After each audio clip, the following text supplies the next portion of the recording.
नमस्कार. आपल्या यूट्यूब चॅनलमध्ये तुमचं सगळ्यांचं स्वागत आहे. आज आपण जी काही रेसिपी बघणार आहोत म्हणजेच गाजरचा हलवा.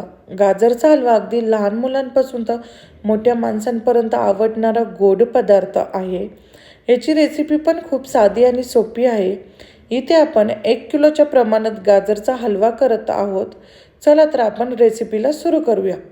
सर्वात प्रथम कढई गरम करून कढईमध्ये मी 2 चमचे तूप टाकून घेत आहे.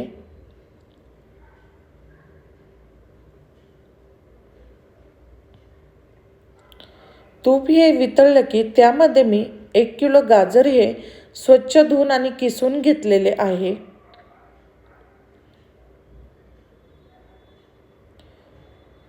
गाजरचा किस आपल्याला तुपामध्ये चांगल्या प्रकारे फ्राय करून घ्यायचा आहे.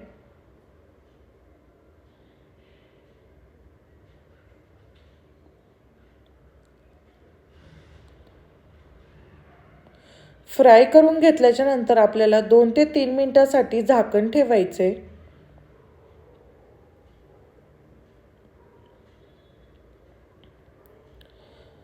2 ते 3 मिनिटं झालेले आहे. मी झाकण काढून घेत आहे. झाकण काढून घेतल्याच्या नंतर परत एकदा आपल्याला मिक्स करून घ्यायचे. मिक्स करून घेतल्याच्या नंतर इथे आपल्याला 2 वाटी दूध टाकून घ्यायचे. इथे मी माव्याचा वापर न करता दुधाची साय वापरलेली आहे. दुधाची साय टाकून सुद्धा गाजरचा हलवा खूप चांगला होतो. दूध टाकून घेतल्याच्या नंतर परत एकदा आपल्याला मिक्स करून घ्यायचे. मिक्स करून घेतल्याच्या नंतर आपल्याला 15 ते 20 मिनिटांसाठी झाकण ठेवायचे आणि गॅसची फ्लेम कमी ठेवायची. 15 ते 20 मिनिटं झालेले आहे. मी आता झाकण काढून घेत आहे. झाकण काढून घेतल्याच्या नंतर परत एकदा आपल्याला मिक्स करून घ्यायचे. मिक्स करून घेतल्याच्या नंतर त्यामध्ये मी 1 चमच वेलची पूड टाकत आहे आणि साखर टाकत आहे. साखर ही तुम्ही तुमच्या चॉईसनुसार कमी जास्त टाकू शकतात. पण 1 किलोच्या गाजरच्या हलव्यासाठी अर्धी वाटी साखर भरपूर होते. साखर टाकून झाल्याच्या नंतर परत एकदा आपल्याला मिक्स करून घ्यायचे. मिक्स करून घेतल्याच्या नंतर परत एकदा आपल्याला 5 मिनिटांसाठी झाकण ठेवायचे. 5 मिनिटं झालेले आहे. मी झाकण काढून घेत आहे. झाकण काढून घेतल्याच्या नंतर परत एकदा आपल्याला मिक्स करायचे.